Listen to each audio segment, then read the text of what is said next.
Hello everyone and welcome back to another Wizard101 video. Today, Darkmoor has released. Yes, as of this morning, the world of Darkmoor is officially out for PC edition of Wizard101. Now today, I wanted to make a video on everything that you need to do before doing Darkmoor. Now I figured I'd make this video for people who aren't really prepared or people who are coming back to the game every time a new world has been released and kind of go over everything that you actually need to do before starting the Darkmoor world. This includes actually a quest line that you need to do before you do Darkmoor. This includes potentially gear and other stuff you need to know before starting the world itself. So without further ado, let's get into it. Now first off, I want to start this video by saying I kind of mentioned it earlier, but this update is only for the PC version of Wizard101. If you're on console, unfortunately, the console is like 3 updates behind right now. They are still in the pre-spring 2025 update. So they are like just post Selenopolis. They don't have anything from the spring or summer updates, and that now includes they don't have anything from the fall update of Darkmoor. Now for the vast majority of you, that doesn't really affect you whatsoever because most of us still are in like the beginning stages of the game. There aren't that many max level wizards on console yet, so this largely doesn't affect most people. However, if you are max level, or if you're approaching max level, the Darkmoor update is not coming out for quite a while. I don't know exactly when, but they still, again, need to release the spring update, which has the Atavistic and Celestia updates. They need to release the summer update, which has all the Aquila content, and then they need to release the Darkmoor update. So there is still 2 whole updates before Darkmoor is released for the console edition of the game, which, if I had to guess, I'm assuming it's going to come out at an accelerated rate. I just don't think it's going to be still for a while. So I wouldn't put my hopes in seeing Darkmoor until potentially like 6 months down the line for console. But before I get into this video, obviously this video applies still for console, because this means that all these things I'm listing in this video that you should do before Darkmoor, you have all the time in the world to actually do. You have a solid 6 months instead of everyone else that might be coming back to the game and not be prepared for Darkmoor. They only have like, a few hours before they want to start Darkmoor itself. So without further ado, let's get into the video itself. Now, first off, this is a huge section of this video and something that's so important, because I think there is quite a few people that don't actually know that you need to do the Selenopolis questline before doing Darkmoor. Selenopolis, the world itself, is actually the first technical world in Arc 5. It sets up a few plot points, and it does have its own full quest line you need to actually do. I feel like a lot of people didn't actually know that, and I have seen a few people say like, oh, I didn't know I needed to do Selenopolis. You do need to do the Selenopolis quest line before you can start Darkmoor. So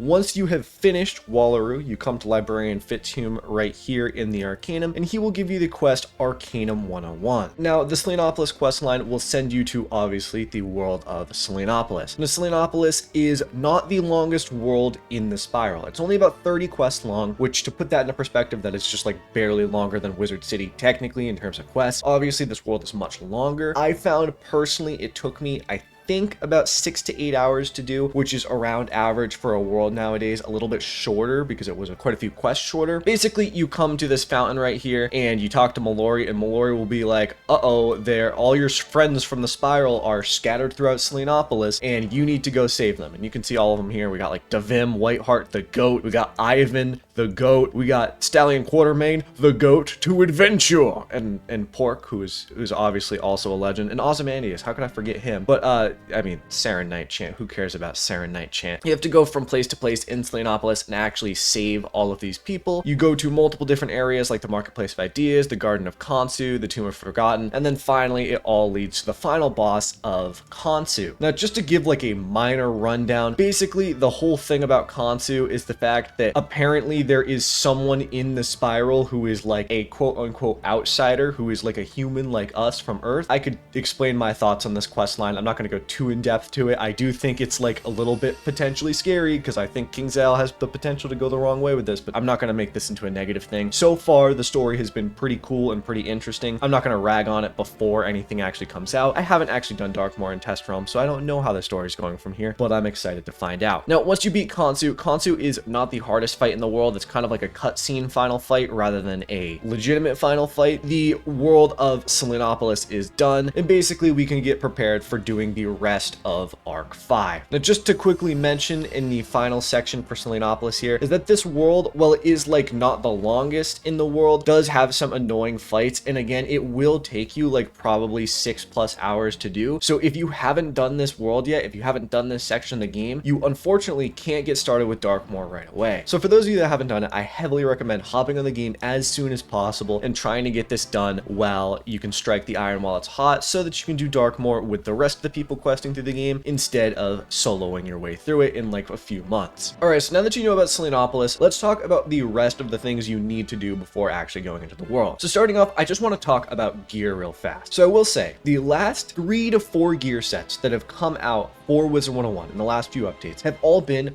remarkably similar to each other. And what I mean by that is that the difference between the Aeon gear, which is the level 160 gear from Novus that came out, you know, now like 2 to 3 years ago, is only slightly worse than the Dream Reaver gear. I believe if you look at the stats, the Dream Reaver is only like 1 to 2 damage higher and like maybe a resist higher than most of the Aeon gear. So what I want to really stress in this section for gear sets is the fact that realistically, I think as long as you have the Aeon, the Reaver, or the Avatar gear, you were fine going into Darkmoor. I don't think you need anything much better than that in terms of actually getting gear. As long as you have one of those, you're fine. I think you could technically even get away with Merciless if you really wanted to, but I probably wouldn't. I think Merciless is a decent bit worse than Aeon, and it will be like actually quite a bit worse than Reaver, like an actual noticeable amount of damage lower, and the resist and then the other stats as well are a bit lower than the Aeon gear. But what I really wanted to stress before I get into the rest of the gear section is the fact that if you only have Aeon gear or you have a few pieces of Aeon gear, that's not going to be a huge deal when it comes to actually doing Darkmoor, because again, the stat difference between the Aeon gear and the Reaver gear is so marginal that you won't even notice it while questing. However, what I really wanted to get into with this section, the damage jewels are extremely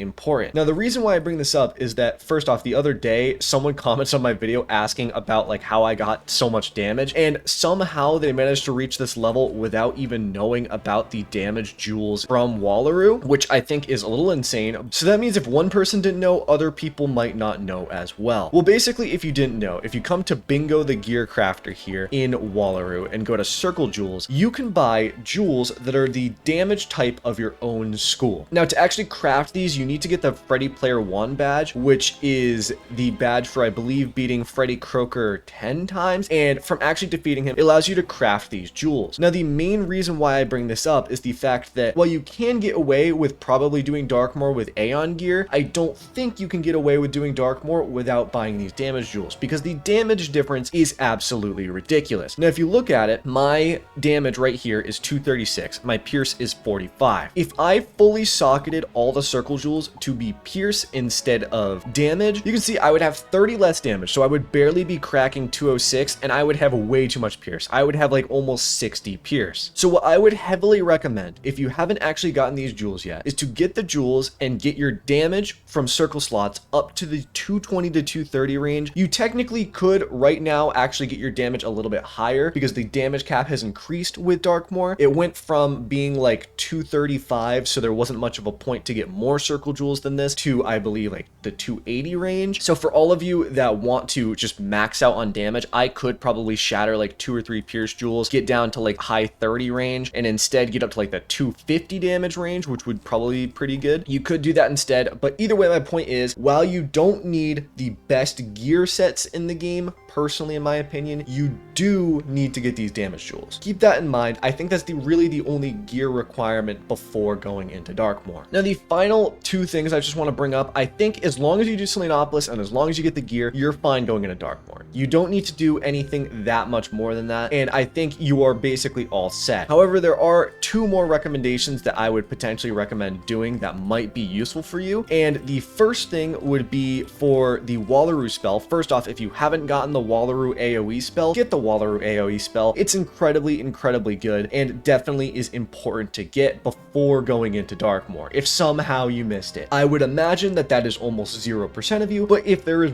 even one person in this video that missed this spell, go get it. However, I would say that if you wanted to upgrade this spell with Spellemus before doing Darkmoor, it probably would be helpful for mob fights. I know 35 base damage doesn't seem like a lot, but it does add up. Like, it would end up doing multiple hundreds of damage higher with your first hit because of how the damage percentage works in this game. So if you wanted to, you could farm for some Spellemus to upgrade this spell. And then finally, the last recommendation I would probably recommend is just to get caught up a little bit on the story if you haven't. I'm not going to go into massive detail about it because I think it would take way too long for this video that's supposed to just be like a simple one and done what do you need to do before Darkmoor, but get caught up on everything you need to know about the current story. Like, if you didn't pay attention during the Arc 4 story and everything that went down with design and kind of, you know, like what happened in that regard, I do think it would be useful to know all that information before going into Arc 5, whether that be because of the characters that occur or simply because, you know, getting into Arc 5, it is useful to know all the past story up until this point. Again, for Arc 5, the main villain is someone that knows that we are from the planet Earth, a place that doesn't actually have magic, and the fact that we thrived there. And I don't really know why they're targeting us yet. I don't really know anything that much about that, but that is kind of the main plot line of Arc 5, and I am excited to see where that goes. So that's basically it for this video. Everything you need to know before starting Darkmoor in Wizard101. I am going to go edit and upload this video, and then I'm going to start questing on Darkmoor with my friend that I usually quest these worlds with. I'm probably going to make a video either tomorrow or the day after that about Darkmoor and everything you need to know afterwards. I'm very excited for a new Wizard101 world. I always am. But that's it for today. If you enjoyed, make sure to drop a like, hit the sub button. Otherwise, that's it. Thank you all for watching. I will see you guys in the next video, and have a fantastic day.